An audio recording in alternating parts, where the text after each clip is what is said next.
You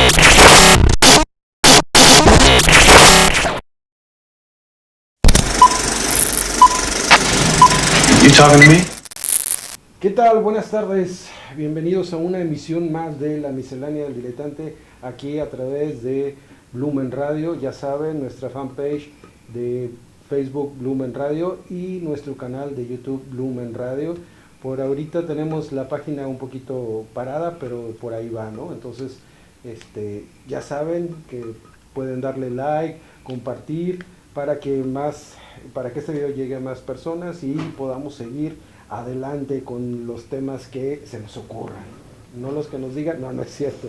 Si ustedes nos quieren proponer algún tema, pues adelante, ya saben, ponerlo en la cajita de comentarios, ya sea en la de Face o en la de YouTube. Ahí nos pueden poner todas las sugerencias de los temas. Ya saben, es una miscelánea donde hay de todo, y pues soy un diletante que se deleita con cada invitado que tenemos por aquí, y uno de esos invitados es precisamente al que tenemos hoy aquí. Nos acompaña Alejandro Aquino, escritor, historiador, músico y más. Y ocurrente. Y ocurrente. Sobre todo ocurrente, que es a lo que me dedico, que se me ocurren cosas. Se le ocurren cosas. Intruso, dice también. Sí, soy el intruso en su cuenta de su plataforma. Entonces, pues fíjate que estoy con un problema existencial. Y el primer problema existencial es que todos los que nos están viendo hoy, pues resulta que no es hoy, es otro día que no es hoy, pero en el momento que lo están viendo sí es hoy, pero fue pasado. O sea, no sé si estamos o no estamos. O sea, es diferido el asunto. Es pregrabado, exactamente. Es pregrabado. Entonces, no sé si estamos o no estamos. Y ese es mi problema existencial. ¿Seremos o no seremos? Podemos especular sobre qué va a pasar ese día. ¿Cuándo va a ser? El viernes de la semana que entra. Hasta el viernes, de este viernes que viene. De este viernes. Es una semana de diferencia nada más. Muy bien. Entonces, fíjate que Pero bueno, vamos a hablar de cosas antiguas. Eso es precisamente por lo que quería empezar con esa disyuntiva de si estamos o no estamos. Y es precisamente de todas aquellas personas que quedaron grabadas, no como una grabación, sino como una filmación, pero plasmadas en esas filmaciones antiguas. ¿Siguen vivas o no? Bueno, algunos quedan vivos. Bueno, ahorita vemos el caso que López Tarso está grave, está enfermito, tiene 98 años. 98 años. Y la gente, por medio de las redes sociales y los memes, empezaron a crear este mito desde hace muchos años de Chabelo. De Chabelo. Muy errado. Bueno, ahorita ya Chabelo tiene sus años. Pero 86 creo que. Claro, pero ese mito tiene más de 15 años, sí, claro, manejando a Chabelo como una persona mayor, que mucho tiene que ver por la longevidad de su programa, ¿no? De familia. Y de que siempre salía como si fuera un niño, ¿no? Sí, era el único niño con varices que había, ¿no? Sí, o sea. Sí, pero bueno, nosotros que venimos de otra época, pues lo asociamos más quizás a la carabina de Ambrosio, y otras personas que lo llegaron a ver pues trabajando con Gamboa. Con Gamboa. Después Tío Gamboín. Tío Gamboín. Pero de las personas mayores se quedan, pues bueno, uno es López Tarso, el otro sería, bueno, Elsa Aguirre. Tongolele, que es inmortal. María Victoria. María Victoria, sí, que no es tan grande, lo que pasa es que empezó muy joven. No, sí, igual pasa con Silvia Pinal. Creo que es del 29. Silvia Pinal es del 31. Sí, bueno, Silvia Pinal empezó muy joven. Ajá. Si mal no recuerdo, su primer película, Silvia, es aquella de Fernando Soler y Azares para tu boda. ¿Azares para tu boda? Con Marga López, Joaquín, sí, Pardavé, Domingo, Andrés y Fernando Soler. Ajá, sí, toda la familia. Toda la familia. Ella sale un pequeño papel, muy pequeñito al final. Es una película que si alguien la ha visto, yo la tuve que ver porque hay cosas que en esta vida se gozan o se sufren, pero no podías pasar. Ahora a los jóvenes no les pasa eso porque pues tienen las cosas a la carta. Y nosotros antes, pues el cine mexicano es fundamental en nuestra historia porque pues a la hora de la comida en el Canal 2, pues íbamos a ver alguna película mexicana. En mi familia, Azares para tu boda era una película representativa. Claro. Porque es la historia de alguna forma de muchísimas familias mexicanas, ¿no? Todo el convencionalismo, la moral. Y ahí aparece Silvia Pinal, muy joven, ¿no? Y es de las películas más antiguas. Y otras personas que estaban detrás de las cámaras, como por ejemplo Rubén Fuentes, compositor, productor musical, esposo de Marta Roth. Y es fundamental. Marta Roth también actriz. Sí, y mucha gente no lo ubica a Rubén Fuentes, pero bueno, es el autor de La Viquina, de 100 años. Tuve la fortuna de hacerlo. Pues salud por Rubén, ¿no? Salud por Rubén. Salud por Rubén, que se Rubén fue hace no, un año, ¿no? Rubén no tomaba Coca-Cola, sí, falleció en febrero. Ajá. Rubén seguía tomando tequila. Este es un licor de Atlanta. Acuerda, como decía... Oye, pero ¿te da alguna lana Coca-Cola o por qué? O sea, no, yo siempre tomo esto se llama Coca-Cola. publicidad gratuita, o sea, Sí, algún día se fijará Coca-Cola en nosotros. Pero Sí. no, fíjate que hablando de las familias representativas de esa época, creo que eso fue lo que marcó la fuerza de la época de oro, el representar eso. Sí, pero fíjate que hay una cuestión que yo siempre he estado peleado con ese concepto de la época de oro del cine mexicano, porque la gente cree que todo lo que es en blanco y negro es época de oro. No, es así. Entonces hay películas de los años 60 con Clavillazo, con Resortes, con Joaquín Cordero, que pues no tiene nada que ver con el cine clásico mexicano, ¿no? No, y incluso Angélica María y... Sí, o sea, de hecho, Cantinflas, por ejemplo, Cantinflas ¿no? Sí, cuando hablamos de época de oro del cine mexicano, Cantinflas alcanzaría cuando mucho 2 o 3 películas, ¿no? Ahí está el detalle, quizás. Ahí está el detalle. Un día con el diablo. Pero básicamente la época de oro mexicano podemos resumirla más que a una época en cuestión de años, aunque sí se podría porque es prácticamente el conflicto bélico, ¿no? La Segunda Guerra Mundial. Fíjate que estaba viendo y según la UNAM, la época de oro comienza con allá en el Rancho Grande en el 36. Sí, Pero era más pero yo la pondría con otra película que sería La Mujer del Puerto. es del 40, ¿no? Sí, ¿no? No sé. Creo que es del 40. Sobre todo porque lo que pasa es que la otra tiene que ser porque yo te decía que al final de cuentas la época de oro acabaríamos hablando más que de años de directores. Y para el extranjero básicamente es un director. Y un director compartido. El primero es el Indio Fernández, que de alguna forma hace una caricatura, por así decirlo, aunque la retrate, es una caricatura de lo que es el mexicano, pero tiene mucho éxito, o sea, el cine rural. Y el otro, que le alcanza una partecita al cine mexicano, pero para mí es el mejor de todos, aunque en otro país digan que no son mexicanas sus películas, que sería Luis Buñuel. Ahí hay otro problema, entonces nosotros sí lo aceptamos, o sea, por ejemplo, vemos a Guillermo del Toro y sí, se lo ganó, pero sabemos que la película es extranjera, o sea, Pinocho es una película... Sí, pero sí nos pasa esa misma situación, o sea, para mí, a ver, El Espinazo del Diablo es una película española. Es una película española. Pero decimos es mexicana porque es Guillermo del Toro. Pero... Luego, Amenábar. Para los españoles es español, pero los otros no es una película española, es una película norteamericana o inglesa, no sé. Es coproducción, Sí, sí. con Nicole Kidman. Yo siento que se vuelve mexicano, no, pues eso es gringa, totalmente. Yo siento que se vuelve mexicano cuando la temática es mexicana, cuando los actores son mexicanos. En el caso de Luis Buñuel, hay que recordarle a los escuchas que, bueno, Luis Buñuel tiene 2 etapas. La primera que es viene a trabajar, a chambear. Entonces tiene que hacer películas que no tienen nada que ver con el concepto surrealista que él trae de Madrid junto con Dalí, ¿no? O sea, Ujú.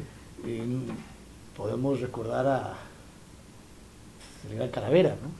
Sí, sí, sí, que posteriormente se hizo Nosotros los Nobles, Que pero... fíjate que mucha gente no lo sabe, Sí. no sabe que Nosotros los Nobles es el Gran Calavera.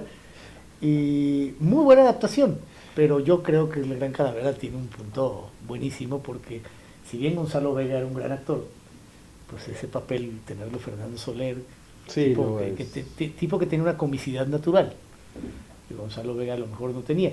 Y además los hijos, pues sí, está bien la adaptación, o sea, y cada quien tiene... Estamos hablando de Buñuel, que al principio empieza a hacer cosas que no son de su, pues de su estilo surrealista, ¿no? Ajá. Por el alegato con los españoles de que si es cine mexicano o cine español. Ya cuando él empieza a hacer sus películas ya de un corte surrealista, como por ejemplo El Ángel Exterminador, pues ahí tenemos un dilema. Está Alcoriza como guionista, Ujú. está el Buñuel, el director, pues es una película española. No, y aparte Enrique Rambal era español también. Pero alguien puede decir, sí, pero la lana era mexicana porque estaba la triste pagando, ¿no? Ajá, sí, sí, sí. Yo creo que sí es una tutela compartida, solo una película, aunque sea el español, es una película mexicana, que yo creo que son Los Olvidados, porque la temática es totalmente mexicana, contrata actores que no son famosos en su momento. Pero van a Quizás ser un boom. Inclán sería el único. Inclán, sí.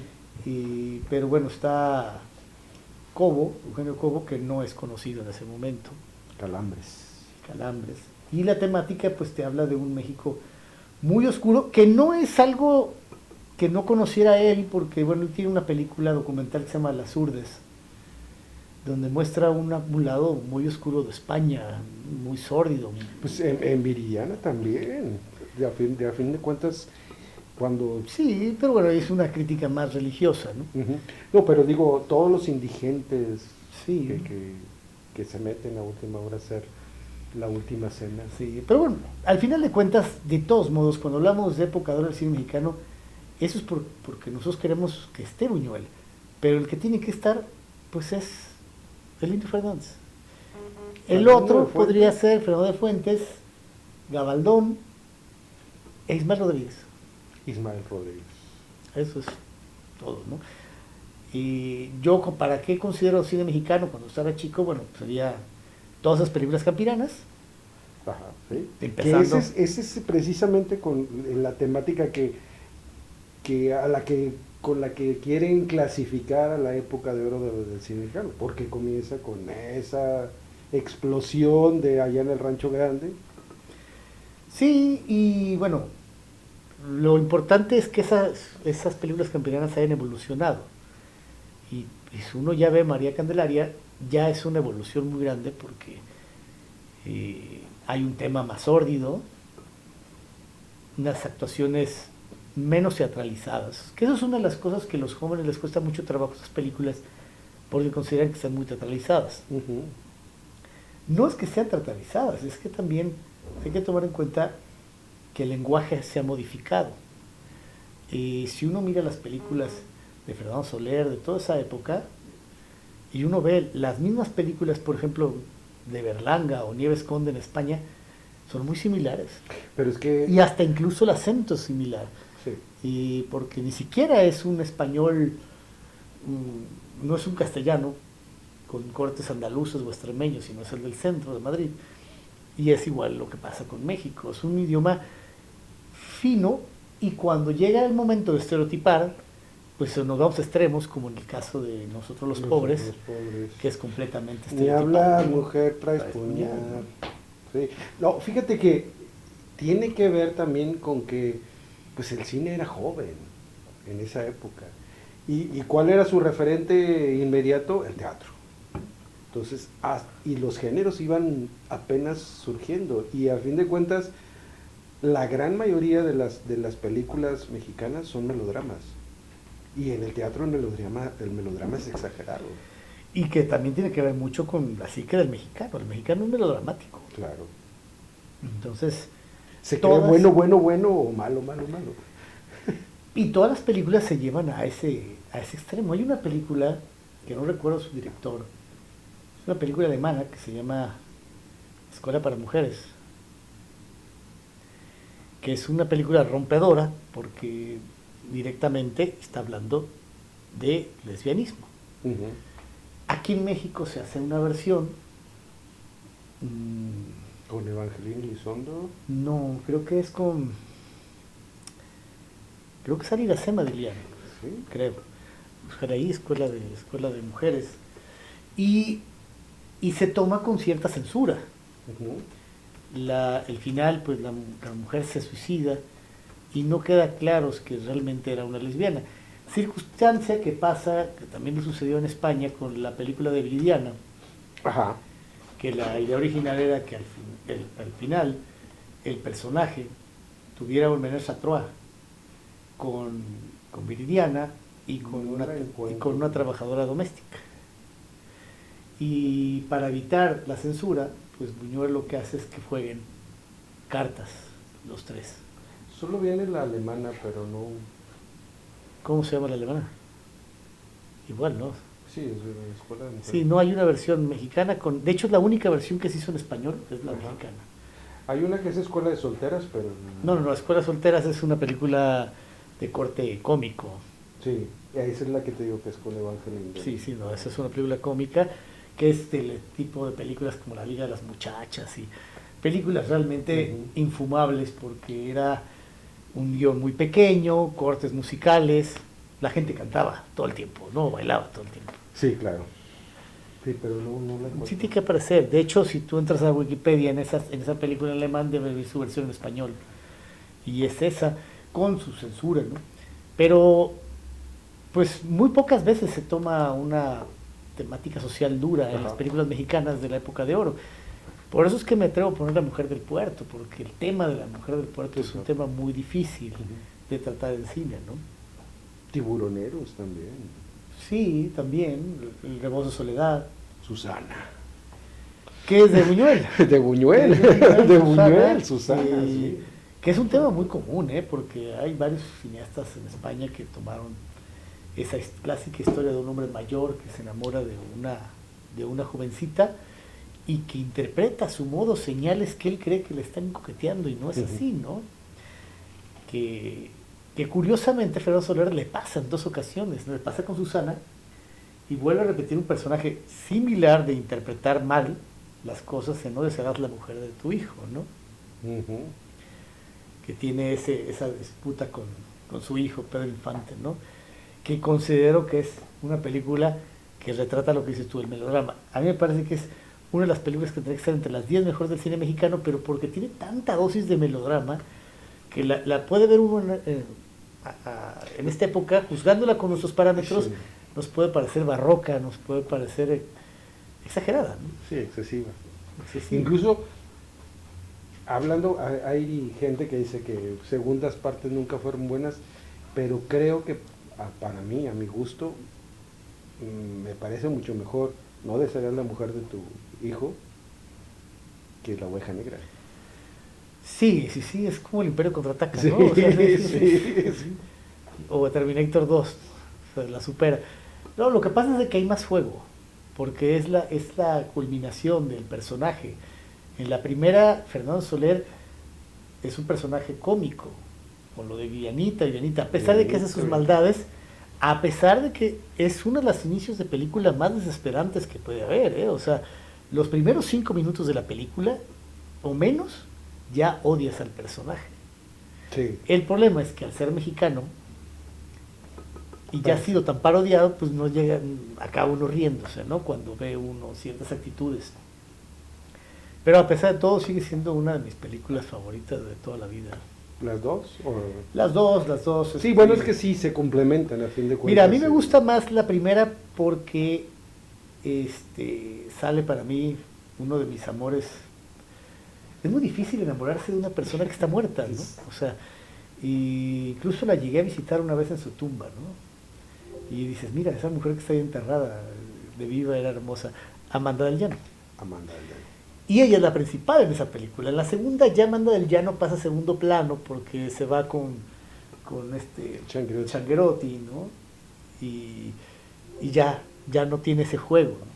¿Poco te gustaba Amanda del Llano? Amanda del Llano era una belleza. Además es una mujer rompedora. Es una de las primeras mujeres en filmar desnuda en el cine mexicano. O sea, algo que, pues eran 3 o 4. Estaba ella, estaba Columba Domínguez, estaba Ana Luisa Pelufo. Y Ana Luisa Pelufo ya fue lo último. Bueno, aquella película de La Diana La Cazadora. Diana Cazadora, que es la última parte, o sea, si es que se puede considerar todavía parte de la época de oro del cine mexicano. Pues aquí nos estábamos peleando por una muerta. Sí, sí, sí. No considera que Amanda del Llano fuera atractiva. Sí, o sea, si era... ¿Para ti no. qué era? ¿Cuál de esas ¿Quién? mujeres dirías tú, yo voy y profano esa tumba? Ay, no sé, y se acaba de morir. Yo creo que Rosita Quintana, Rosita Quintana. Argentina, pero... Pues sí, no es mexicana. Es Argentina, pero bueno, se acaba de morir hace unos cuantos meses, 2 meses creo. Sí. Sí, pero bueno, Rosita Quintana, el cine mexicano tiene unas bellezas tremendas. Hay bellezas muy raras que posteriormente no lo son. Por ejemplo, No, ¿sabes quién me gustaba? sorprende Columba Domínguez, que- La mamá de Virginia Lemaitre. Lemaitre, sí, esta que sale con Tintán en Ay, amor, ¿cómo me has puesto? no recuerdo. Ay, ¿cómo se llama? No recuerdo cómo se llama. Bueno, todas las épocas tienen sus actrices que, por ejemplo, en los años 60, que ya no es el cine de oro, pero la gente lo ve así. Ujú. Mira, con el cine mexicano pasa como en la ciudad de Guadalajara. El centro es el centro. Toda la vida el centro fue de federalismo para abajo. Claro. Y ahora los jóvenes creen que es centro de Chapultepec. Entonces igual los jóvenes cuando hablan de películas mexicanas antiguas, pues son pues, cualquier película que sea en blanco y negro, ¿no? Sí. Y hay películas que fueron en blanco y negro, pero porque a lo mejor no había presupuesto, ¿no? Y ya había películas a color, ¿no? Rebeca Iturbide. Rebeca Iturbide, sí, es ella otro sí, estilo, sí, pero sí, muy sí, guapa. sí, muy guapa. Rebeca Iturbide es Sí. la mamá de Virginia Lemaitre. Ahora, también te digo una cosa, ¿hasta qué punto ayudaba que el blanco y negro siempre es Sí, exactamente. Yo lo veo, por ejemplo, en el caso de Arturo de Córdoba, que era un tipo atractivo, que no tiene la menor importancia. No eso. tiene, que no era argentino, ¿eh? Mucha gente cree que era argentino y no, es veracruzano, ¿no? Veracruzano, pero sí vivió en Argentina y tenía una voz engolada. Ujú.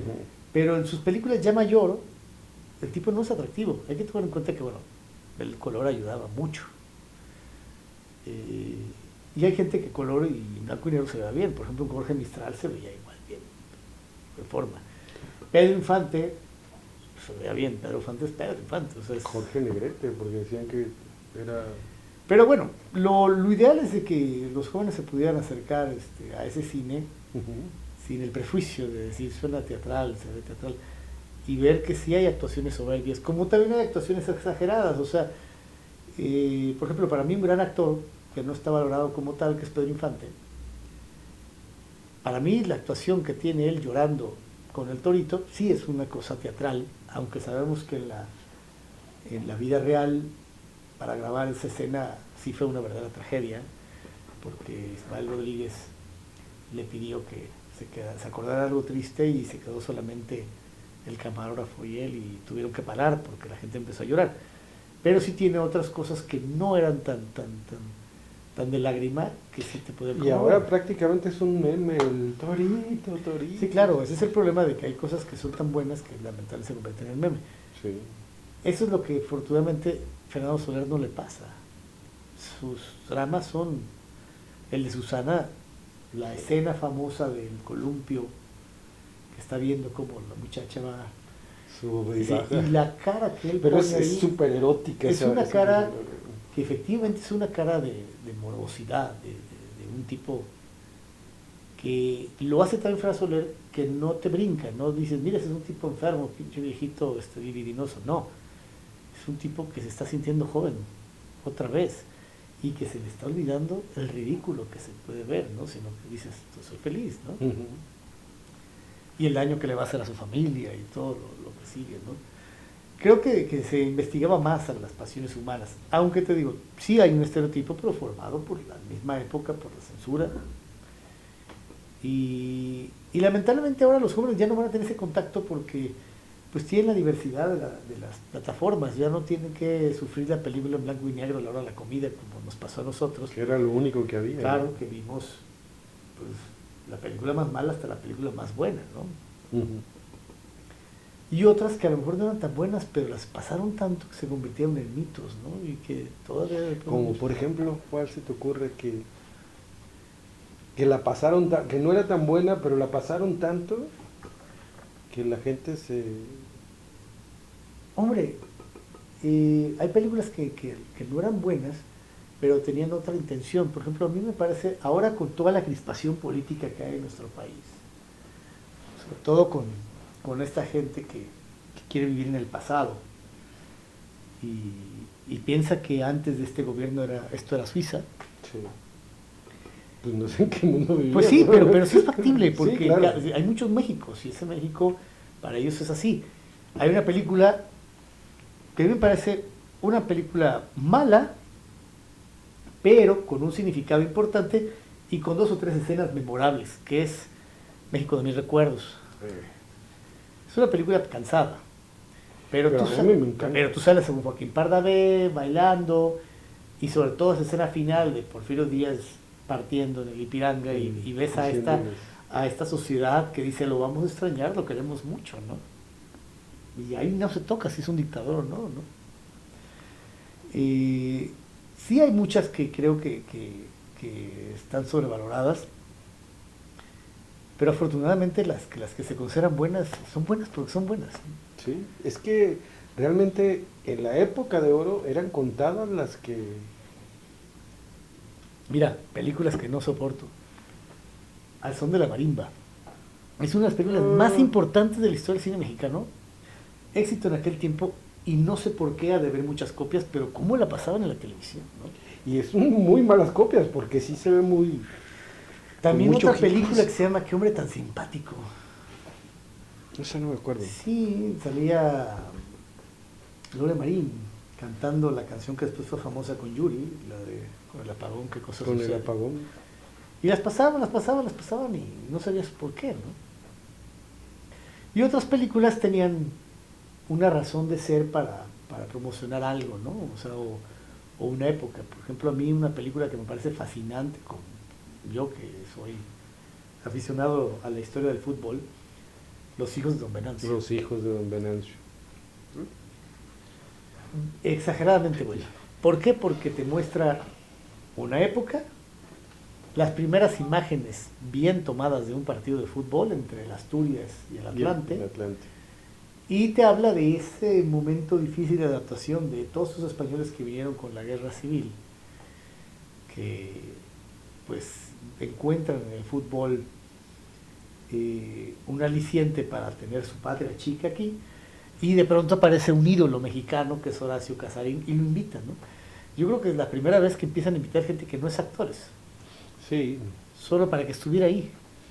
porque después Va a suceder con las Chivas. con las Chivas, Sale con Chava Salvador Reyes. Chava Reyes. Pero también con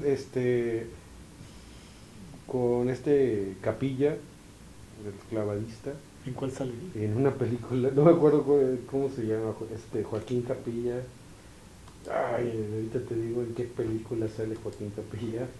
Ahora, fíjate, en el cine de oro empieza eso, gente que no es actor, pues si a esas vamos, pues el santo, ¿no? Claro. Aunque ya no es de la No, época. ya no, ya no. Mm. Sí, ¿en qué película sale Joaquín Capilla? Sí, pero yo creo que al final de cuentas el cine mexicano para nosotros, que crecimos con él, así como te digo que el cine mexicano a lo mejor tendría que medirse por directores, en gustos, en subjetividades y objetividades, yo creo que el cine mexicano para nosotros son actores. Claro. O sea, las películas de Pedro Armendáriz, las películas de Pedro Infante, las películas de Jorge Negrete, las películas de Marga López, De Tintán. de actriz que le pagaban por litro de lágrima derramada. Dime en qué película no lloró Marga López. Fíjate que con Marga López, la primera imagen erótica que yo recuerdo de niño, para que vean cómo era la imaginación cuando no era... Paso a la juventud se llama la película. Paso a la juventud. La película de La tercera palabra con Pedro Infante, Prudencia Grifel, Echeverría y Sara García. Bueno, Echeverría no, ¿cómo se pensó? Bueno, Landa. sí, es Echeverría, pero tenía su Anda, nombre. sí, Anda. anda. Esa película tiene una de las escenas mejor filmadas, sin necesidad de... Me recuerda mucho el cine de Woody Allen. No sé si has visto que Woody Allen se caracteriza porque no hay escenas eróticas en sus películas. En Scope, sí. Sí, es una escena brutal que tiene con Scarlett, ¿no? Scarlett Johansson. Pero es la sí. única Es la y es única. breve y no hay desnudos. No, no hay. Y en la película de La Tercera Palabra, esta inocencia del personaje, de Pedro Infante, que es un tipo analfabeto que está creado como un salvaje y tiene esa institutriz, y él se mete al río a bañarse y le dice que se meta a ella, ¿no? Ujú. Y le dice que no, y él dice, pues si se meten las vacas, se meten los animales a bañar. Sí. Y en ese momento, bueno, la convence. Fíjate, te das cuenta que Pedro Infante no era, a pesar que era analfabeto, el personaje era muy inteligente, o sea, le llenó de palabras, Sí. y le llenó así la cabeza y dijo Marga López, ¿cómo no? Me quito la ropa, ¿no? En ningún momento se la quita, nunca vamos a ver eso, pero el discurso que se echa al principio, y luego la escena del agua nomás ahí, sin que se vean ellos, tenía una potencia erótica bastante grande, y eso utilizaba mucho el cine de esa época. Precisamente, una de las cosas que tiene que ver con el éxito del cine mexicano son sus temas, o sea, esas cosas tan sencillas pero que estaban tan bien escritas, eran muy buenos guiones que nos llevaron a disfrutar mucho. Entonces, y vimos películas que se habían hecho en otros países, como Escuela de Vagabundos, por ejemplo, que Sí. no sabe la gente que es. Sí, yo creo que fue, yo te lo descubrí, Sí, ¿no? exactamente. ¿Sí viste la otra versión? Sí, claro. Es una película norteamericana. Del 36. Sí, no recuerdo su nombre sí, creo que ahorita, lo puedes checar, pero bueno, esa película, la versión mexicana es exageradamente idéntica, se respeta todos los planos, todo igual, pero lo que no se respeta, evidentemente, es el idioma, la idiosincrasia, y que pues a lo mejor influye el hecho de ser mexicano y entender el lenguaje, ¿no? Sí, bueno, los Pero perros tampoco se todos ven. los personajes son increíblemente superados. El perro es un gran danés y acá el que trae esta Anabel. Sí, claro, y bueno, Perrito de verdad. tienes un personaje como... Para mí esa película es un poco injusta, porque siempre la gente recuerda a Escuela de Vagabundos por Pedro Infante. No, Y por pero Miroslava. Pero Blanca para mí de la película es Manilán Castrejo. Para mí el Blanca de grande Castrejo. de esa película es Oscar Pulido. Emilito. Oscar Pulido y, Sí. y bueno, No, y fíjate, ¿qué diría Oscar, el señor Vértiz? Oscar. se Sí, enteraba. fíjate que Oscar Pulido fue un actor está muy subestimado, pues, en general.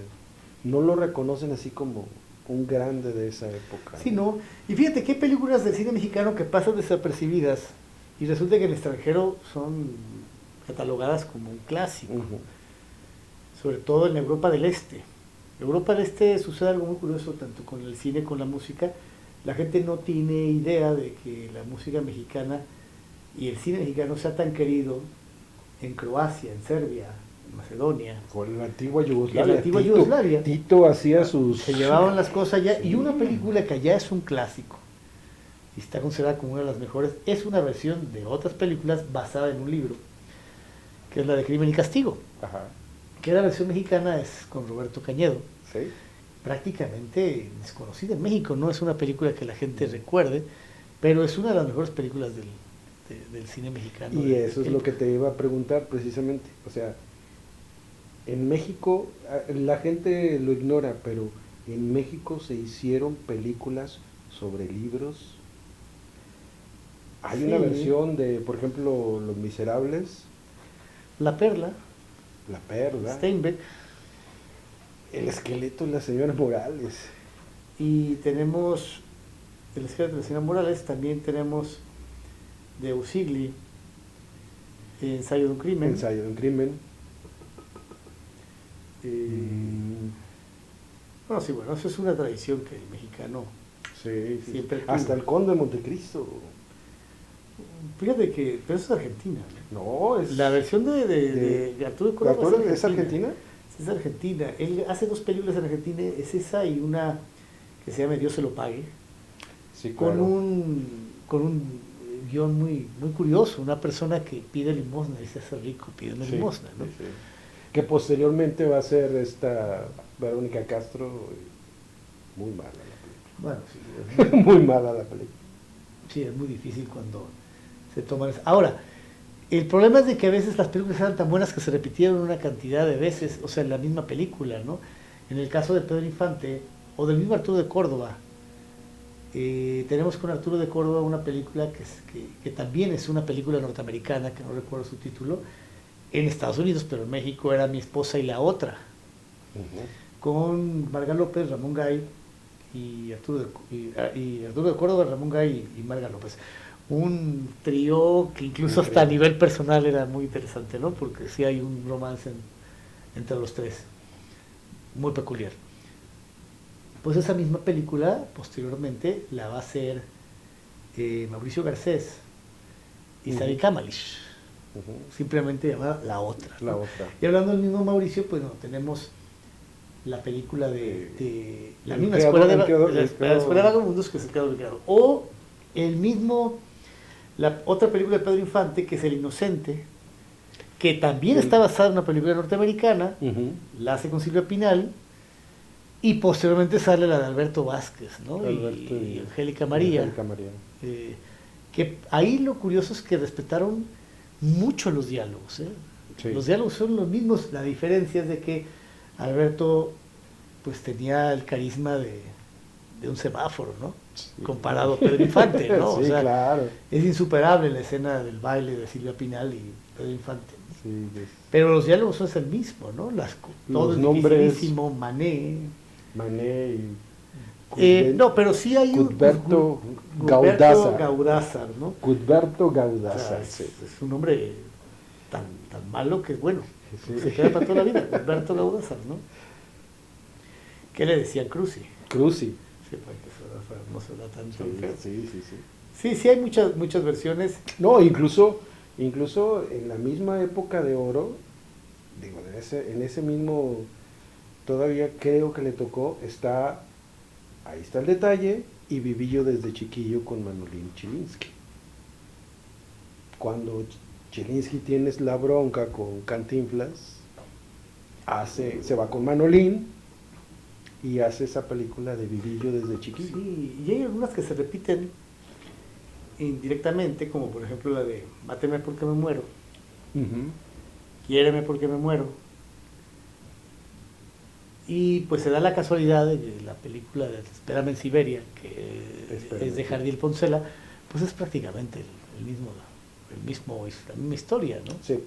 Sí, hay situaciones muy repetidas, ¿no? Sí, no, remakes sí hacíamos, o sea. Incluso, por ejemplo, más adelante ya a color, pues está Villita Negra, ¿no? Que está hecha de una obra de teatro, ¿no? una obra de teatro francesa que es Chéri Noir. Sí, sí, pero digo, hay muchas cosas interesantes. No hay... El problema es que se volvieron más famosas las películas cómicas o las películas campiranas. Entonces eso hace que la gente tenga un concepto muy acartonado, muy festivo. Por ejemplo, cuando hablamos de Jorge Negrete, la gente lo único que piensa es en una película como Dos tipos de cuidado, que es una película que solo tenía el fin de juntar a las dos luminarias de la época, pero no es un guión, no tiene nada, ¿no? Y hay otras películas que no son de la época del cine mexicano propiamente dicho, pero que yo sí las considero porque el director sí viene de esa época. Por ejemplo, hay una película de Ismael Rodríguez, no recuerdo su título, con Ignacio López Tarso y Pina Pellicer. Tienes que acordarte, Pina Pellicer fue una actriz malograda que se suicida. Llega a actuar en Hollywood, creo que se debería actuar con Marlon Brando. Con Marlon Brando. Sí. y es una película donde ella finge que está embarazada.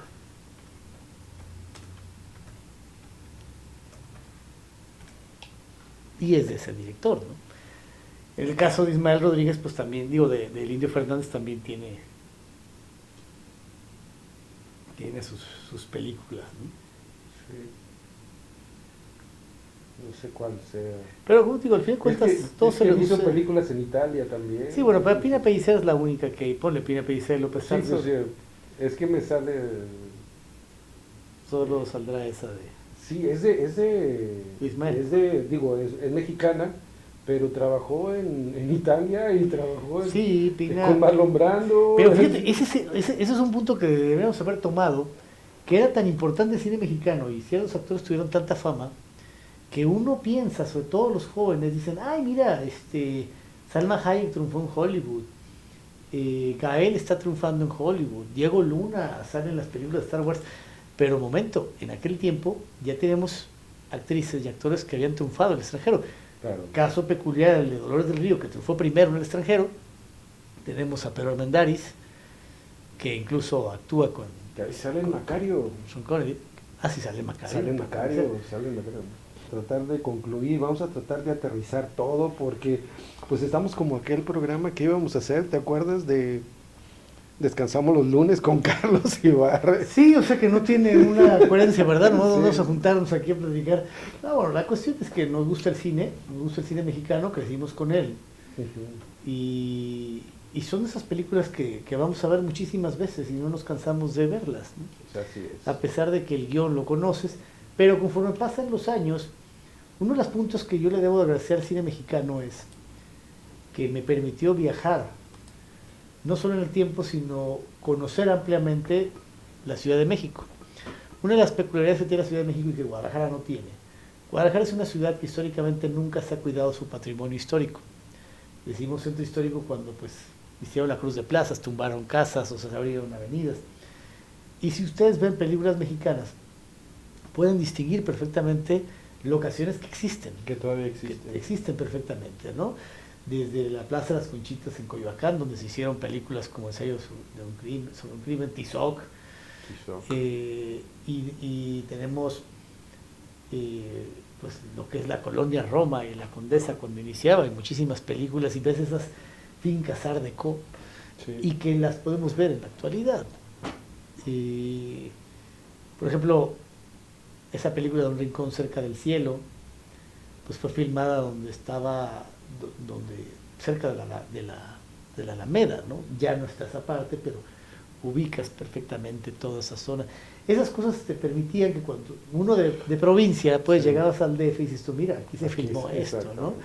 Aquel cruce de la avenida Avenida Juárez con Reforma, pues sabes que arriba en ese edificio pues fue la pelea, bueno, en nuestro edificio está otro, pero ahí fue la pelea famosa de Lerdo con Pepe el Toro, Con Pepe ¿no? el Toro. O si estás en Tlatelolco, bueno, vas a recordar muchas películas que se filmaron en Tlatelolco, que era el símbolo de la modernidad, y luego es el puente de Nonoalco, ¿no? Y ahí vas a recordar muchas películas de México situadas en el puente de Nonoalco. Entonces, Sin contar todas las que aparecía Chapultepec como si fuera una calle y una fuente, pero era parte de dentro del bosque de Chapultepec. sí, o sea, y Guadalajara no tiene eso. No tiene O sea, eso. no tiene eso. Hay una película de Jorge Negrete, de las primeras, donde está filmada en el Parque Revolución, ahora llamado Parque Rojo. Y ahí se es puede. Parque Revolución. Sí, para nosotros es Parque Revolución, probablemente los jóvenes no lo van a ubicar así, pero esa es una de las cosas por las cuales me gustaba el cine Porque mexicano. fíjate, existe ya en los 60, existe Guadalajara en verano, la película Guadalajara en verano, y si ustedes la ven, no van a conocer absolutamente nada de Sí, lo que... no, es totalmente distinta. Sí. También está una película que hizo José José con Verónica Castro, filmada totalmente en Guadalajara, Ajá. ¿no? Y ya no hay más, te puedes encontrarte a lo mejor aquellas de Humberto Hermosillo, que están filmadas en Guadalajara, pero no, Guadalajara nunca ha sido... Nunca ha sido emblemática para... eh, Sí, sin irnos más lejos, actualmente hay una serie en HBO. sí, la empecé a ver solo por ver qué filmaban, Sí. y te muestran una idea muy acartonada, te ponen las 9 esquinas como si fuera realmente un sitio donde se junten muchos mariachis, ¿no? Y no. Hay uno siempre ahí, pero no hay más. y te hablan de una Guadalajara. O sea, hay una escena que vi que donde está Consuelo Duval hablando con Estrella en la esquina de una finca que está ahí, para que se viera atrás la catedral, ¿no? Y esto, pues, es que nadie se va a poner ahí, o sea, es algo ficticio, ¿no? Es algo ficticio solamente para crear una imagen, cuando en las películas mexicanas, pues efectivamente sucedían las cosas, ¿no? Y el eje central sale fotografiado en muchísimas películas, ¿no? Sí, sí, el Gran Hotel de la Ciudad de México sale un montón de El películas. Hotel Reyes, sí. Sí, sí, sí. Sí. O sea, y actualmente, Hasta toda Latinoamericana hay una película sobre ella, ¿no? Cuando Claro. la van a construir, ¿no? Esas cosas son las que le tenemos que agradecer al cine mexicano. Es un documento junto con aquel archivo fotográfico y cinematográfico de Flores Cano y de ¿cómo se llama? Los Álvarez Bravo, todos ellos. Es igual aquí, ¿no? O sea, al final de cuentas son el archivo visual de una ciudad que existe o que ha cambiado, pero que de alguna forma persiste, ¿no? Y eso es lo que le tenemos que agradecer al cine mexicano, ¿no? Esas imágenes. el Zócalo, por más que haya cambiado el Zócalo. El Zócalo verlo con árboles, por Sí, ejemplo. por ejemplo, ¿no? pero a fin de cuentas todo lo de alrededor sigue igual. Y aquí no. Aquí hasta ahora ahí en Catedral que hicieron pues ese paseo extraño. Sí, sí, bueno, Guadalajara siempre ha tenido esa vocación de cambio, ¿no? De quererse asemejar al DF a lo mejor y cambian cosas y todo. Pero bueno, igual esa serie la podemos criticar ahorita, nos puede parecer muy mal hecha, pero en un futuro pues nos puede servir para ver, mira, ahí estaba las 9 esquinas, ahora ya le pusieron otra cosa. Y que las 9 esquinas también era muy diferente a como está ahorita, ¿no? Ya es un proceso artificial desde hace unos 20 y tantos años, ¿no? Pero bueno, eso es básicamente lo que el cine mexicano, pues no solamente a nivel de archivo, también a nivel de lenguaje, ¿no? O sea, muchas palabras empiezan a usarse a partir del cine, actitudes, y a mí me interesa mucho ver cuando un joven ve una película mexicana porque muchos no entienden porque lo que no están tienen diciendo, lenguaje. No tienen lenguaje. no entienden el lenguaje, pero pues bueno, o La sea, otra vez me pasó con una persona conocida, de 30 años, que no sabía qué era la palabra palangana. Sucede, ¿no? no sabía que era una palanga, no. Sí, claro, porque no es una palabra que estés utilizando constantemente, ¿no?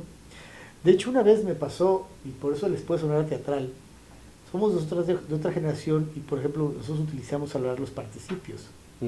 Los jóvenes ya no los usan. Y en el cine mexicano nunca les encantaba hablar con participios, Sí. era un lenguaje que marcaba pues una temporalidad al hablar de participios, ¿no? Pero ahora todo lo quieren lo más simplificado posible, ¿no? Sí, quizás eso es lo que les hace falta. Mira, por ejemplo, esa serie que tú comentaste, la primicia no es mala, una persona que tiene Alzheimer y que se lo oye en las canciones, dices, bueno, vamos a explotar ese punto. Pero todo se ve a la carrera, ¿no? Cosas que suceden.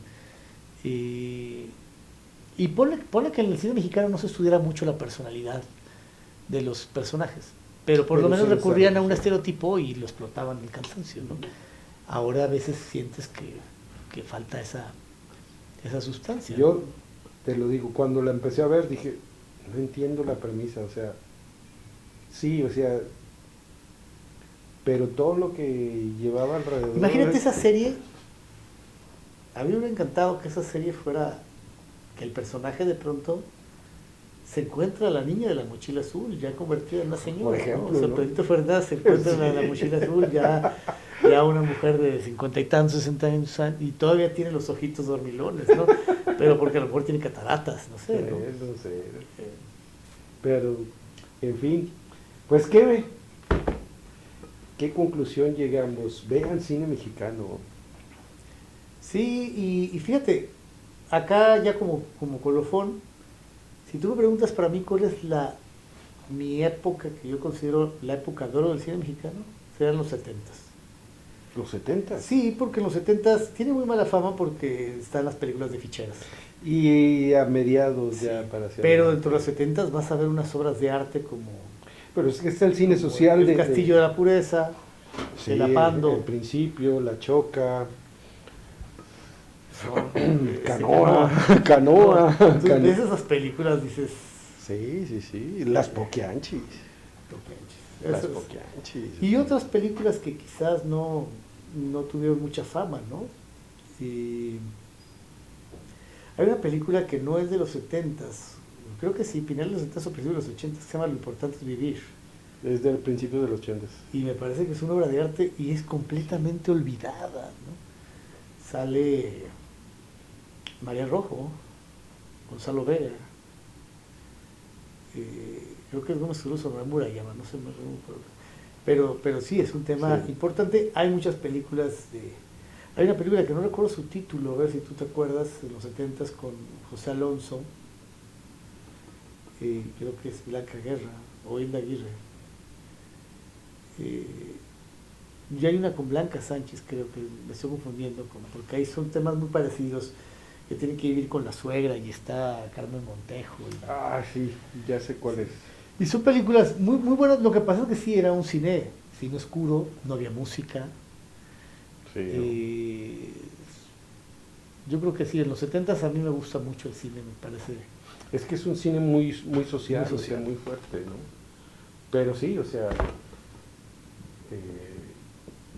yo creo que sí, lo peor del cine es finales de los 70, salvo con sus excepciones, hasta mediados de los 80 es lo peor, y yo creo que los principios de los 60 también fue muy bajo. Pues es que en los 60s el cine era...